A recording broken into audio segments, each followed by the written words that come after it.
بسم اللہ الرحمن الرحیم۔ السلام علیکم ورحمۃ اللہ وبرکاتہ۔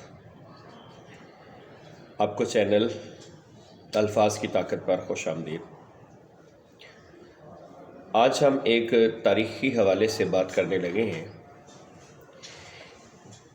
انجیل برنباس کا نام تو آپ نے سنا ہوگا۔ آج ہم اس کی پوری ہسٹری اور تاریخ آپ کے سامنے رکھیں گے کہ یہ کب اور کیسے، برنباس کون تھا اور اس نے یہ کتاب کب مرتب کی، جس کو انجیل برنباس کہتے ہیں۔ اور جو برنباس تھا، یا برنباس دونوں نام اس کے تھے، یہ عیسیٰ علیہ السلام کا حواری تھا، جس نے انجیل کا ایک نسخہ ترتیب دیا تھا جو انجیل برنباس کہلایا۔ انجیل برنباس دو بڑے مذاہب، اسلام اور عیسائیت کے درمیان باعث نزاع ہے۔ مروجہ انجیل میں برنباس کا تذکرہ موجود ہے، لوکا میں ہے، اور یوسف نامی ایک لادی تھا جس کا لقب رسولوں نے برنباس یعنی نصیحت کرنے والا رکھا، جس کی پیدائش قبرص یعنی کہ آج کا جو تلفظ ہے قبرص میں تھی۔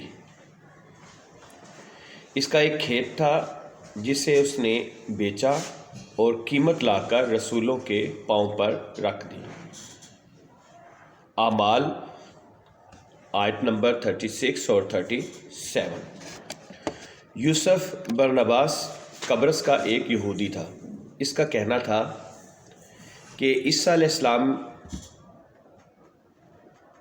کے جو اولین 12 حواری تھے ان میں میں شامل تھا، اور عیسیٰ علیہ السلام سے قریب رہ کر ان کے غائب ہونے تک کے مراحل کے دوران جتنے بھی واقعات پیش آئے ان کا چشمدید گواہ تھا۔ ان واقعات اور عیسیٰ علیہ السلام کی تعلیمات کو اس نے انجیل کی شکل دی، لیکن اس کے بیان کردہ واقعات اور تعلیمات مروجہ اناجیل اربع سے شدید طور پر متصادم ہیں۔ اس انجیل کا وجود قدیم عیسائی ادب میں مذکور ہے۔ 2 صدی عیسوی میں موحد ارانیس نے پولس کے تثلیثی عقائد کے خلاف لکھتے ہوئے برنباس کی انجیل کا کئی جگہ حوالہ دیا۔ ہسپانیہ، شام اور مصر کے ابتدائی کلیساؤں میں یہ انجیل بڑے عرصے تک مروج رہی۔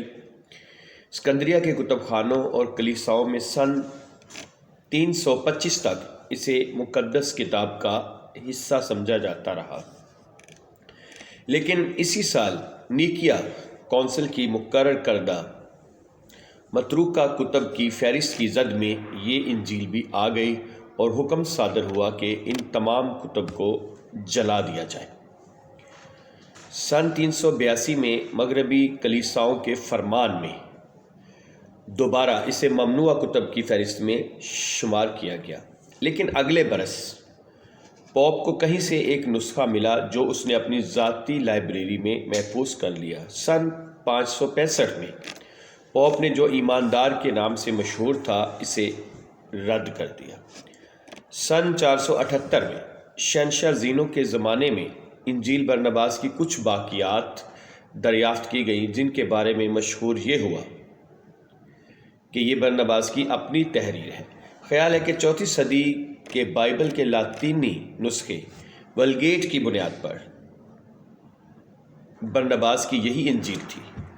سن 496 میں پوپ گلاسیس اول نے گمراہ کن کتابوں کی فہرست مرتب کرتے ہوئے انجیل برنباس کو بھی اس میں شامل کر دیا۔ مروجہ عقائد عیسائیت کے عقائد کی بنیادیں رومی دیومالا اور قدیم علماء یونان کے افکار سے حیرت انگیز طور پر مماثلت رکھتی ہیں۔ عیسائی متکلمین اس کی توجیہ اس طرح کرتے ہیں کہ یہ سب ابلیس کی کارستانی ہے جو ظہور عیسیٰ علیہ السلام سے صدیوں پہلے دیومالائی روایات میں لوگوں کے ذہنوں میں ایسے واقعات بٹھاتا رہا جو بعد میں حقیقتاً پیش آنے والے تھے، تاکہ عیسائیوں کا ایمان متزلزل ہو جائے اور عیسائیت میں شبہ کرنے لگ جائے، لیکن تنقید کی ابتدا بہت پہلے ہو چکی تھی۔ اسلامی توحید پرست مسیحی دوسری صدی عیسوی میں پولس کے افکار پر کڑی تنقید کرنے لگ گیا تھا اور برنباس کی انجیل سے حوالے دے دے کر پولس پر الزام لگاتا رہا کہ وہ عیسائیت کا حلیہ بگاڑ رہا ہے۔ 16ویں صدی عیسوی میں فرامرینو نامی شخص نے ارانیس کے افکار کا مطالعہ کیا تو اسے انجیل برنباس کے حوالے جا بجا دکھائی دیے۔ وہ اس کتاب کی جستجو میں تھا کہ ایک روز اسے اپنے دوست سکسٹس کی لائبریری میں اطالوی زبان کا ایک نسخہ مل گیا۔ یہی نسخہ کئی لوگوں کے پاس رہا، یہاں تک کہ ایمسٹرڈم کے کسی معزز شخص کے ہاتھ لگ گیا جو اسے ایک بیش بہا قیمتی چیز قرار دیتا تھا۔ جب 1709 میں وہ مرا تو جے ای کرومر نامی شخص نے، جو پرشیا کے بادشاہ کا مشیر تھا، انجیل برنباس کا اطالوی نسخہ اس کے کتب خانے سے حاصل کر لیا اور سوائے یعنی اٹلی کے شہزادے یوجین کو تحفے میں دے دیا، جو کتابوں کا بڑا شوقین تھا۔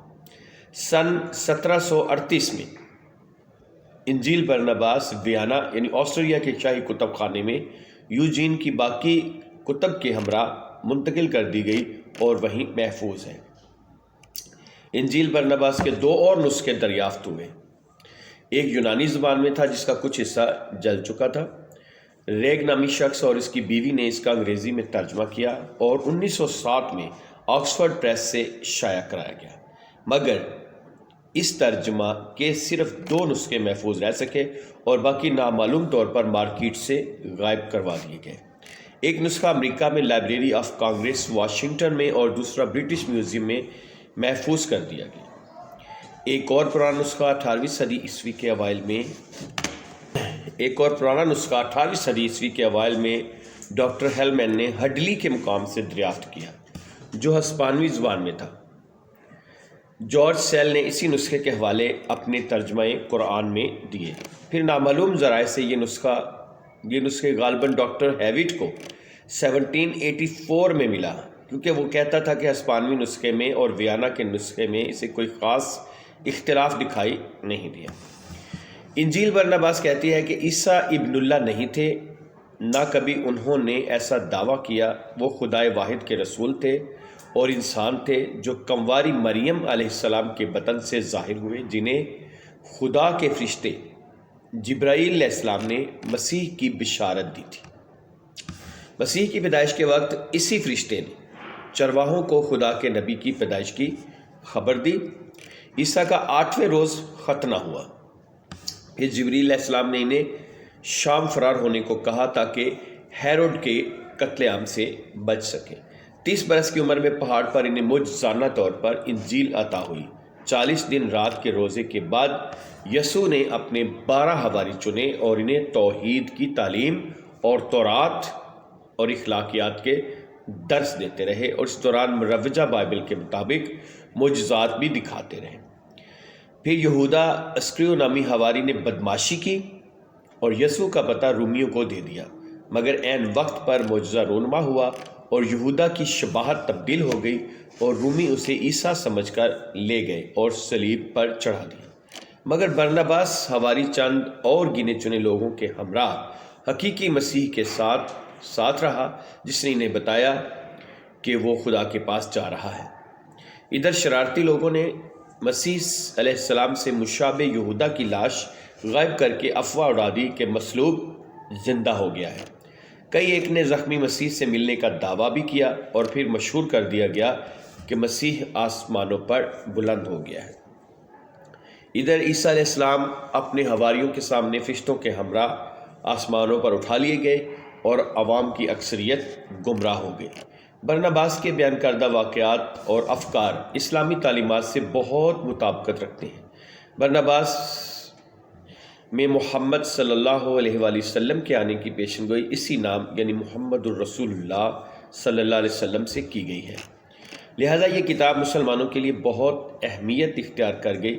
لیکن عیسائی کہتے ہیں کہ نمبر 1 برنباس نے کوئی کتاب لکھی ہی نہیں، نمبر 2، اگر لکھی بھی تھی تو معدوم ہو چکی ہے۔